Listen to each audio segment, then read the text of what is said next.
Harold's voice had that fake zen calm right before he delivered a gut punch. "We're moving you off the acquisition project," he said, not looking up from his espresso machine.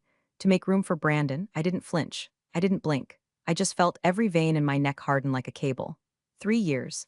3 damn years I'd spent cleaning up the sludge of this company, fixing the books, auditing the vendors, hand-walking our mess of a code base into something a buyer might actually touch without a hazmat suit.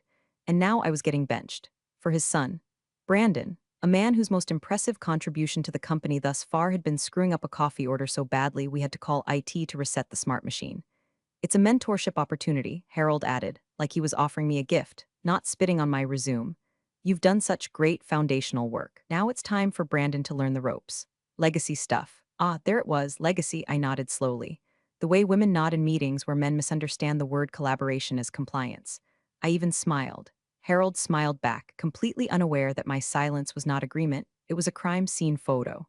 My legacy? The $600 million acquisition I'd built from the bones of this dying company. That was now some nepotism crash course for trust fund larva with a haircut you could set your watch to? I walked back to my office, heels echoing like gunshots down the glass corridor. I didn't cry. I didn't scream.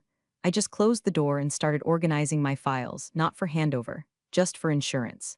And hey, while I've got your ears, if you're the kind of person who hates when talent gets stomped out by smug mediocrity, maybe give this channel a little love. Hit that like button, tap subscribe.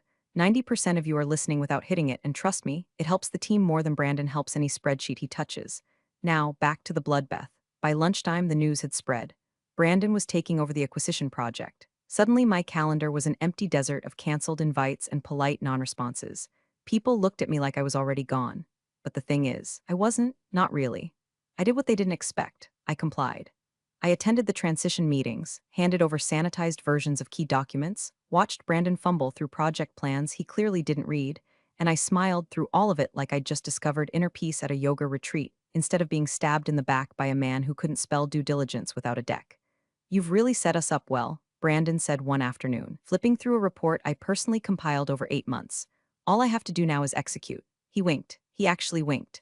Like we were co-conspirators instead of me being the sacrificial lamb on his LinkedIn glow-up. I nodded again, smiled, made a note in my journal that simply read, "Execute indeed." What Brandon didn't know, and what Harold hadn't bothered remembering, was that the buyer had required a very specific escrow protocol for the source code, one that I personally negotiated, architected, and signed off on, one that, quite literally, ran through a single hardware token, one that still sat in the zippered pouch of my laptop bag. No one had asked for it, no one even mentioned it. They were so busy high-fiving Brandon's fake leadership that they forgot who held the fuse. I spent the rest of the week playing the good soldier, updating handover docs, smiling in meetings, answering questions like a seasoned consultant instead of the person who built this machine from the ground up. I even trained Brandon's assistant on how to request updates from legal. But I didn't hand over everything. Not the access logs, not the final M in a checklist, and certainly not the token. Because while Brandon was preparing for a photo op, I was preparing for a moment. One they wouldn't see coming. One that would remind them, in front of every lawyer, auditor, billion-dollar buyer in the room, who the real legacy was. And I promise you, it wasn't Harold's son. I waited until 7:12 p.m., well after the office thinned out and the startup bros with their kombucha breath had slithered home, to unlock the archive folder no one else seemed to remember existed. It sat on a mirrored drive, nested beneath 6 innocuous layers named things like Vendor Temp Archive, Old Final V3. The kind of folder only the person who created it would ever dare open again. That person was me. Inside, the escrow protocol, PDF copies of the buyer's technical requirements, my notes from the calls, the final signed custody agreement, and the implementation schema for the offsite source code: storage, encrypted, version locked, triple redundant. The buyer's exact words had been, "We want zero risk of contamination or post-transfer tampering. Can you guarantee that?" And I had. I built the guarantee with my own 2 hands, down to the hardware key that made it possible. There, in the checklist labeled Security Flowchart V2 Executed, was the line most people would have skimmed: token authentication required for vault decryption. Custodian identity must match registry signature. No override protocol permitted without breach of legal chain. In plainer terms, if you didn't have the token and weren't listed as its registered custodian, you could stare at that vault all day and it wouldn't crack for you. Like trying to start a car without the keys and the steering wheel registered to someone else. I scrolled down to the registry form. Custodian, Melissa J. Carter, date 04/03/2023, secondary custodian, none assigned override chain authorized parties, none authorized. I stared at my name for a long moment. not out of vanity, out of calculation. There had been a moment back then when we were early in talks with the buyer, where Harold had tried to shove Brandon into the room during a Zoom call. He'd said something absurd like, "My son's going to take point on this technical stuff soon. Probably best to start looping him in." The buyer's legal lead had blinked, then just said, "We prefer to keep current technical chain of command intact for the time being." Harold dropped it. Brandon wandered off, and I never added a secondary custodian.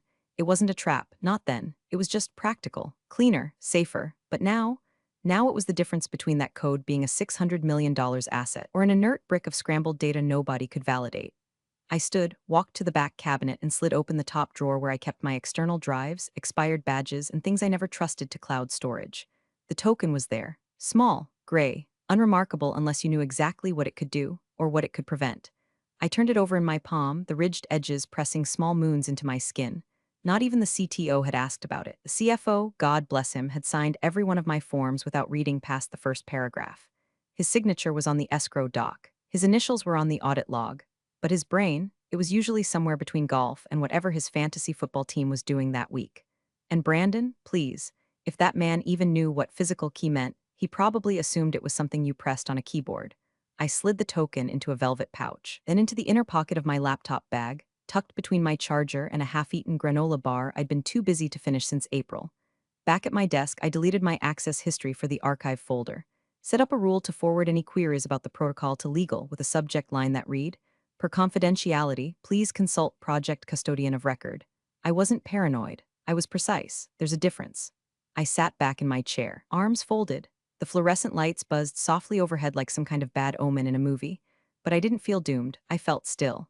The kind of stillness you get right before the first drop of a roller coaster. Not fear, not dread, just inevitability. The calm of a system waiting to be triggered. They thought I'd stepped down. They thought I'd bowed out.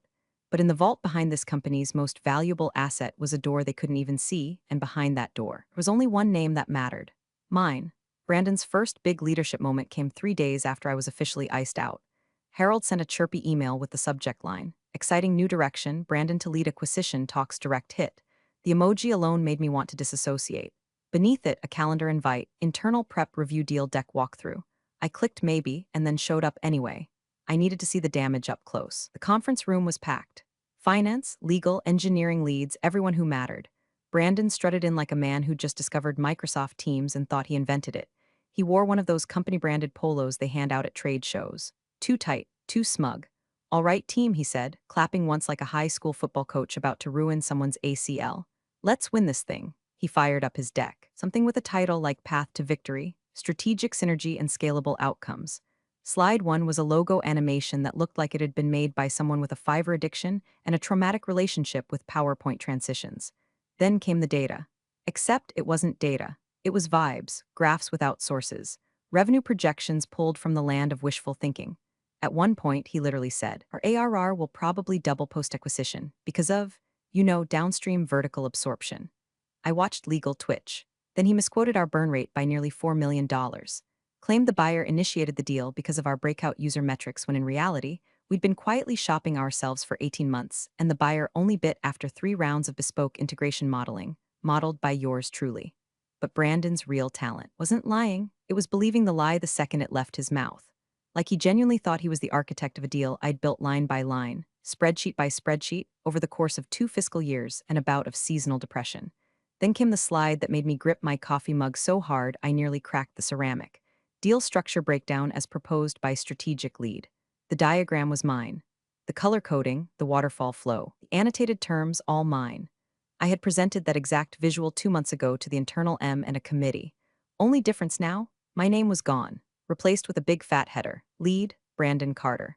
I took a long sip of coffee and stared at the screen like I was watching a true crime documentary starring the guy currently breathing my oxygen. He fumbled a few more slides, confused pre-money and post-money valuations, used capitalization table like it was a synonym for vibe check, and when a junior analyst from the buyer's side gently asked about audit trails for vendor liabilities, Brandon launched into a condescending rant about empowering agile solutions, which didn't even pretend to answer the question. She went quiet. I saw the look on her face. I'd worn that same look once at my first job, when a senior manager patted me on the head in front of the CIO and called me detail-oriented in an adorable way. That analyst would remember this moment, just like I remembered mine. And when it came time for the buyer to vote on personnel retention post-acquisition, I had a feeling she'd have some very sharp thoughts. The rest of the room shifted in their chairs like people who just realized they'd locked themselves inside a clown car. Brandon, oblivious, closed the deck with a flourish and said, "This is what leadership looks like." Then he smiled at me, like we were in this together. I smiled back, like I didn't already know the ending of this particular horror movie. The applause was generous, forced, the kind people give when they're trying not to offend the boss's kid. A few polite questions followed, none of them about the deal structure. No one dared poke holes, not yet. I walked past him on the way out and he said, "Great having you in there. Hope you learned a thing or two." I said nothing, because if I opened my mouth, I might not stop. Instead, I walked to the kitchen, poured another cup of coffee, and added a post-it note to the one I'd started keeping under my keyboard. A simple list titled, "Moments That Matter Later." Under item #12, clause 9.4 missing from revised doc, I wrote #13. Brandon takes credit for my deal deck. Buyer analysts visibly uncomfortable. No one corrects him. And then I underlined it, twice. I wasn't mad. Mad was too small a word. This was something else, something colder. The kind of quiet fury that doesn't yell or shake, it waits. And then it burns. It started as a whisper, a line buried in an email thread with 20 names CC'd. "Can you confirm the current status of the escrow validation process?" We didn't see confirmation logs attached to Brandon's packet. I read it 3 times, then closed my laptop and stared at the wall for a full minute. They'd noticed. The buyer's team, quietly competent, infuriatingly thorough, had moved past Brandon's glittery fluff and started poking at the bones. And it turns out the bones weren't there. The next day, a new thread popped up. Subject, compliance cross-check, source vault credentials. Same buyer lead, this time more direct. Please provide documentation of credential chain, decryption authority, and access log since initial handshake. Escrow chain must reflect active custodianship. Translation: someone on their side had pulled the escrow agreement, seen clause 9.4, and started connecting dots.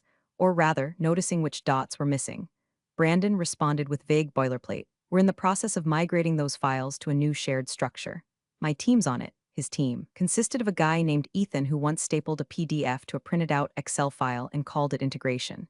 If Ethan was on it, we were doomed. A few hours later, I got a Slack message from Susan in legal. "Hey, random, do you still have the original vault access log? Just for backup, Brandon said you didn't complete the full handoff." Super casual, no worries if not there it was. The pivot. "And we're so grateful for your foundational work to hey, maybe it's your fault this house has no foundation." I didn't respond immediately. I took my time, ate lunch, ran a test backup on my personal drive, then forwarded a 2-sentence email, attached, final signed access log, chain complete, and chain of custody declaration, custodian, Melissa J. Carter. Please advise if any further clarification is needed. Attached was the original PDF, time-stamped, notarized, signed by the CFO, me, and the external compliance officer. No commentary, no explanation. No hope this helps, or please let me know, just cold facts, served neat. Susan replied 30 minutes later, "Got it, thanks." That was the last I heard from legal. But not the last anyone heard about the vault. The buyer's security team escalated. Meetings that used to be warm and friendly became tight-lipped and clinical. Their questions grew more surgical. Who currently holds physical custody of the decryption key? When was the last successful verification test conducted? Has Brandon Carter completed custodial security clearance? Harold replied once and only once, "Brandon has full authority." That was a lie, a provable one, because I still had the key, and Brandon had never passed the clearance check required to even request access. By Thursday, whispers became posture. I overheard the CTO whispering outside the glass conference room, voice low and shaky, "They're going to walk. If they don't get confidence in our data chain, they'll tank the offer. This isn't a toy deal." Inside, Brandon was trying to charm a buyer's analyst with a story about how he once met the governor's cousin at a wine tasting. I sipped my coffee and added to my list. #14. Buyer requests vault log. Brandon blames missing files on Melissa's incomplete handover. #15. Legal confirms chain of custody, my name only. #16. CTO sweating bullets. Auditor watching everything. It was spreading. That quiet, sickly tension that creeps into a company's bloodstream when leadership starts tripping over their own cover stories. When the new guy blames the veteran, and the veteran doesn't bite back, but just sends proof. And when that proof starts making its way into rooms with people who sign checks. Still, I said nothing. I didn't refute Brandon's lie publicly. Didn't corner Harold with my paper trail. I didn't need to. They were already standing in their own smoke, and the fire hadn't even started. The file wouldn't open. Brandon clicked the icon again, and again, then mashed his keyboard like a toddler playing Office. "This is ridiculous," he muttered, now red in the face and sweating through his department store button-down.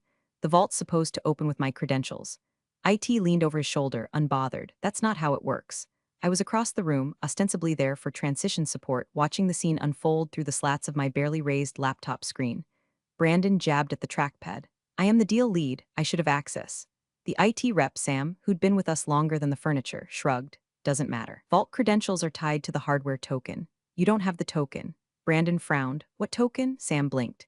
The one Melissa registered for escrow. There's only one.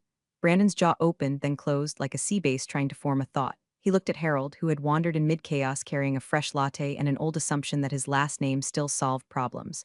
I thought we fixed this, Harold said. Sam didn't even look up. Nothing to fix. Token's still active. Custodian's name is in the registry. Vault won't open without it. But I'm in charge now, Brandon insisted, gesturing with both hands like the vault might be voice-activated by entitlement. She's not even on the team anymore. Sam gave the corporate version of a smirk. Yeah, well, the system doesn't know that. That's when Harold turned to the CTO. Can we override it? The room got very quiet. CTO Dan, man who usually spoke in LinkedIn buzzwords and ego puffs, suddenly looked very interested in the pattern of his tie. Dan, Harold pressed, can you override it? Dan finally met his gaze, not without violating the chain of custody protocol, which the buyer's team explicitly required in the term sheet. Harold scoffed. Then just don't tell them. It's internal. Dan gave him a look. The kind that says I am not dying on this hill for your spawn. It's logged, Harold. Every override triggers a record. They'll know. They already asked for verification trails. If we do it without the custodian's consent, we violate Clause 9.4, nullify the escrow conditions, and give them a contractual off-ramp. Translation, one wrong move and the buyer could walk away clean. No penalties, no deal, no $600 million salvation. Brandon looked like he was about to cry. So what? What do we do? Everyone looked at me. But I kept my eyes on my screen, scrolling casually through an old quarterly report. I sipped my coffee, lukewarm now but still delicious when paired with the slow unraveling of hubris. Harold cleared his throat. Melissa, we need access. I didn't flinch, didn't smile. Just glanced up like I was mildly surprised to hear my name in a room where I no longer existed. Oh, I said. He forced a chuckle. There's been some kind of mix-up with the system, just a technical hiccup. Could you, help Brandon get access? Sure, I said brightly. Just send a formal request to legal noting the chain of custody transfer, include the buyer's written approval, and once it's signed and countersigned, I'll initiate the handoff. I didn't blink as I said it because there would be no such approval, and Harold knew it. Clause 9.4 had teeth. The buyer's legal team had insisted on that escrow protocol after a competitor of ours was caught faking their audit trail. Now they wanted one name, one token, one point of failure. It was risk management wrapped in steel cable. Harold went quiet. The CFO, who'd been fiddling with his watch the whole time, finally spoke. We're running out of road here. If they ask for another chain validation and we can't produce it, we will produce it, Harold snapped. Just need a little time. But time was the one thing they no longer had. The next buyer meeting was in 36 hours, and if they showed up without the escrow logs verified, the entire acquisition could vaporize like Brandon's credibility. Later that evening, I caught Brandon in the hall, pacing and muttering to himself. When he saw me, he froze. This isn't how it's supposed to go. I shrugged. Then maybe you should have read the manual. He started to speak, but I walked right past him, calm, quiet, and carrying the most valuable object in the building. A token no one remembered to take away, but they would remember now. The email arrived with a cheery subject line that reeked of delusion. Updated deal packet, final internal draft. Rocket, I clicked it. Slowly. The way you open a drawer labeled Snake Pit just to confirm your suspicions. Inside was the revised term sheet, the updated compliance flow, and the deal summary Brandon's team had supposedly streamlined for clarity. I skimmed the cover letter. Brandon had signed it. So had the CFO legal, and for reasons I could only assume involved recreational self-harm, the CTO. I didn't need to read the whole thing. I just hit Control plus F. Typed, Clause 9.4, no results found. I sat back in my chair, not shocked, just impressed at how brazen stupidity had evolved into strategic malpractice. Clause 9.4 had been my one non-negotiable. It laid out the source code escrow protocol in exacting detail. Custodian identity, hardware token requirement, chain of custody, no override permitted without written consent from the buyer, termination triggers upon unauthorized access attempts. In other words, the backbone of data integrity that had made this company even remotely acquirable. And now it was just gone. Brandon's team had removed it. Maybe they thought it was redundant. Maybe someone told them it would spook the buyer. Maybe Brandon just didn't understand what it meant and deleted it because it had too many legal words. Or maybe, and this was the most likely, they thought removing it would magically remove me. I opened the original deal document I'd saved 6 months ago. Side by side, I compared them, paragraph by paragraph. It was like watching someone defuse a bomb by yanking out wires labeled "Do Not Touch." I didn't panic. I didn't email legal. I didn't forward the doc with a passive-aggressive subject line like "Noticed a teensy omission eyes." Instead, I opened my personal Gmail. Attached the original, signed version of the deal structure. Highlighted clause 9.4. Typed 3 words to my legal contact. Let's begin logging. Hit send. Then I stood up, walked to my bookshelf, pulled down the old cardboard file box I'd been using as a footrest for 2 years. It still had the label from my first week, Melissa Old Invoices, 2019 to 2020. Underneath the faded folder tabs and forgotten receipts was a velvet pouch. Inside that, the token, smooth, matte gray, kind of object that doesn't look dangerous until it decides it's the only thing standing between order and collapse. I placed it gently in the box. Next to it, I added 2 printed documents, the original escrow protocol with my name signed in blue ink, a notarized scan of the buyer's vault approval form with my initials next to custodian of record. Then I added one last thing, a handwritten note that simply read, if opened, notify counsel immediately. The box wasn't heavy, but it felt like a lit fuse. I didn't leave, not yet. I sat back down at my desk, calm as a loaded gun in a drawer. Let them keep revising. Let them think they were rewriting the script. Because what Brandon didn't know and what Harold would soon learn is that deleting a clause doesn't delete the system it protects. You can rip out the page, but the lock still holds. And I still have the key. She arrived precisely at 9 a.m. No fanfare, no small talk, just a worn leather briefcase, a controlled gait, and eyes like open ledgers. Angela Park, the buyer's lead auditor. I'd met her once back when the deal was still in diapers. She'd grilled me for 4 hours on access logs, vendor overlap, and the technical escrow arrangement. No coffee breaks, no tangents. She wasn't there to be charmed, entertained, or reassured. She was there to verify. Harold greeted her at the front with that game show host smile he always wore when someone more intelligent entered the room. Angela, welcome back. We're so close to the finish line now. She nodded once. We'll see. The rest of us, Brandon, the CTO, the CFO, and me, invited as a process continuity observer, filed into the large conference room. It was glass-walled, fluorescently lit, and colder than usual. Not physically, just atmospherically. Angela sat at the head of the table, cracked open her laptop, and pulled out a hard copy of the revised deal packet. Brandon slid into the seat across from her, all fake confidence and startup swagger, cracking his knuckles like it was a poker game.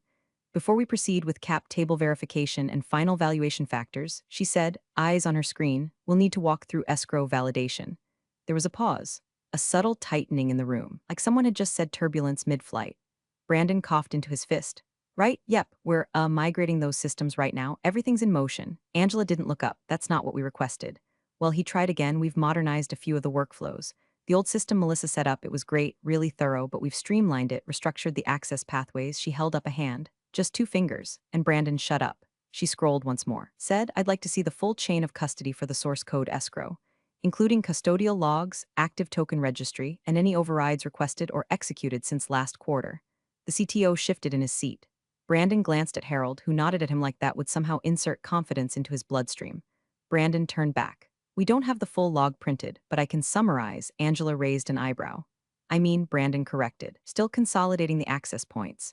There were a few handover delays when, Melissa transitioned off the project. Silence. Angela set her laptop aside, opened a manila folder, pulled out a printout with a small label on the bottom, escrow authorization record original signature. She slid it across the table. This is the only registered custodian in our file. No amendments, no secondary entries. Brandon leaned forward, looked at the document. Melissa, 04/03/2023, he blinked. Well, yeah, but no chain transfer? Angela asked, calm but sharpened. He looked at Harold. Harold cleared his throat. We, made some internal adjustments. We didn't think formal reassignment was necessary since Melissa's still on staff, technically.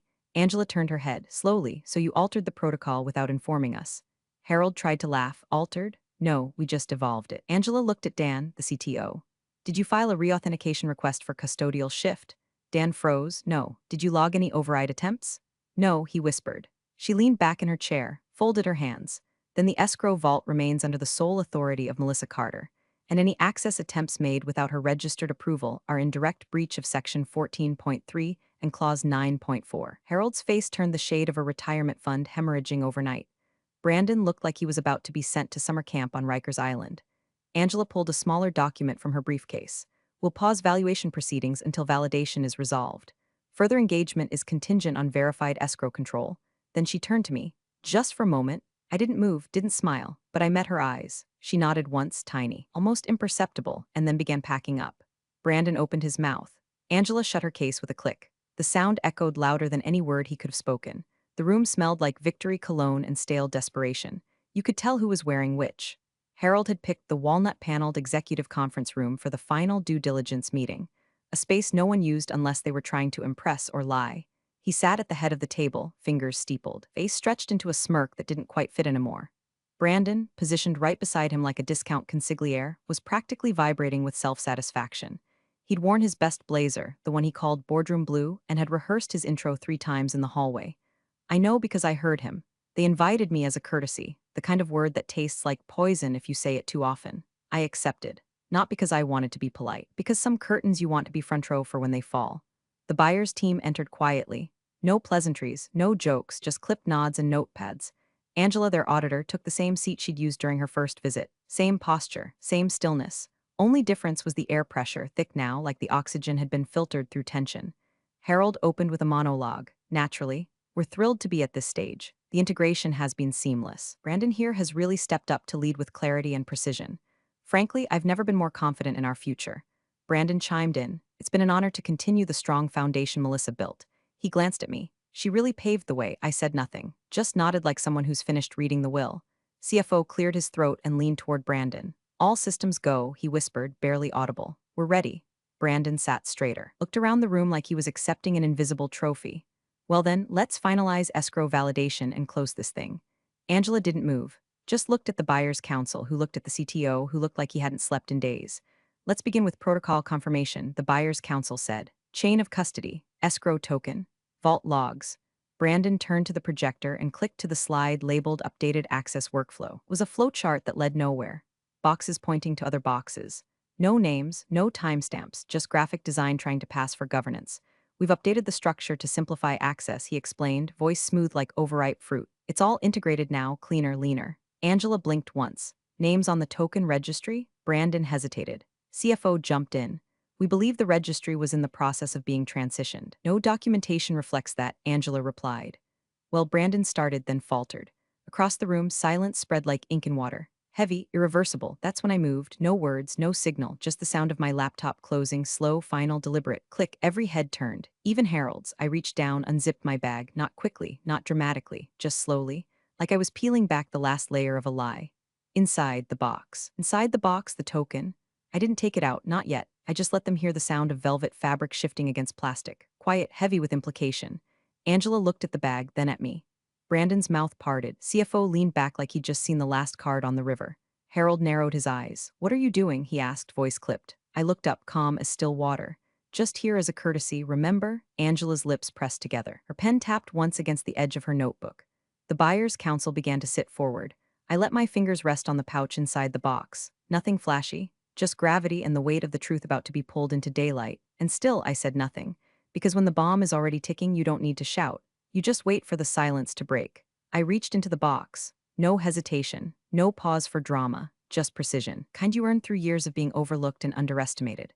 My fingers closed around the token. Small, cold, waited like it knew what it was about to do. And then without a word, I lifted it. Up and into the light, palm open, wrist steady. Gray plastic, one blinking LED, the heartbeat of a $600 million secret. The room stopped breathing. Angela froze mid-pen stroke. Her eyes locked onto the object like it was a detonator. In a way, it was. Harold leaned forward slowly, voice low and confused. Melissa, what the hell is that? But Angela already knew. Her voice cut through him. Is that CFO turned to look, blinked once, twice. His jaw worked silently like a man trying to swallow a confession. Angela finished her own sentence, barely above a whisper. That's not the escrow key, is it? I met her gaze. Calm, centered. Clause 9.4 still applies, I said. The source code vault is protected under the original custodial chain. That key, I nodded toward the screen Brandon had just clicked away from, is irrelevant. Silence, and then the faint hum of panic charging the air. Brandon stood. No, wait, this isn't, she's not even on the team anymore. I was told the registry was never updated, I said, still not raising my voice. No formal transfer, no buyer consent, no override filed. So unless this room wants to breach federal compliance and open itself up to litigation, I suggest we all remember what signatures actually mean. Angela looked to the buyer's legal rep. He'd gone still, posture military, hands folded in front of him. Harold erupted. This is sabotage. I turned to him. No, this is governance. Brandon's voice cracked. She's doing this to tank the deal. Angela replied, eyes still on me. No, she's doing exactly what we asked. Custodial control, verified protocol, legal chain intact. Harold stood, finger pointing at the box like it might explode. You don't have authority anymore. I shrugged. You don't get to decide that. Your buyer does. And as far as they're concerned, I nodded to Angela. The only name that matters is still mine. The CFO buried his face in his hands. Oh God, he muttered. We're in breach. Angela turned to the buyer's rep, who was now staring at the token like it held the last honest contract left on Earth. "Let's step out," he said quietly. He didn't look at Harold, didn't look at Brandon. He looked at me. Angela stood. Her chair barely scraped the floor. The rest of her team followed. Brandon stammered something, didn't matter what. Harold was red-faced and sputtering about unprofessionalism and insubordination. The CTO stared into the middle distance like he was watching his retirement float out the window. I packed the token back into the box, sealed it with 2 fingers, closed my laptop. Smooth, silent. Angela paused at the door and turned to me. "Will you be available for a separate meeting?" I nodded. "Anytime." They left. The glass door swung shut behind them like the last gavel in a trial that never needed a judge. And then I was alone in a room full of men who had just realized what it feels like to bet the house and forget who holds the deed. Big thanks for watching, you sneaky seniors. Subscribe to keep the coffee pot brewing revenge. Your ex-colleagues won't know what hit him.